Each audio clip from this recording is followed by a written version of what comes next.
Të nderuar qytetar, të nderuar të pranishëm, si këshilltar në Këshillin e qytetit të Shkupit, sot kemi kënaqësinë të ndajmë me qytetarët e Çajirit një lajm të rëndësishëm. Në bashkëpunim me komunën e Çajirit, po nisim procedurat për realizimin e projektit për ndërtimin e rrugës Mitat Frashëri, një projekt i shumë pritur që do të sjellë ndryshim të dukshëm në këtë pjesë të qytetit. Projekti parashet ndërtimin e segmentit rrugor nga kryqëzimi i rrugës John Kennedy me rrugën Mitat Frashëri, deri te kryqëzimi i rrugës Bosna dhe Hercegovina me rrugën Mitat Frashëri në gjatësi prej rreth 1400 metrash. Rruga do të jetë moderne, me gjerësi prej 22 deri në 25 metra, me 4 korsi për qarkullim në të dy drejtimet. Në mes do të ndërtohet një brez i gjelbër prej 2 metrash, ndërsa projekti përfshin edhe shtigje për biçikleta, trotuare për kombësor dhe zgjerime për stacionet e autobuseve në të dy anët e rrugës.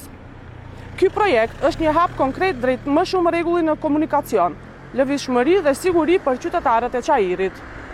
Vlen do të vazhdojë me punë konkrete dhe projekte që përmirësojnë jetën e përditshme të qytetarëve.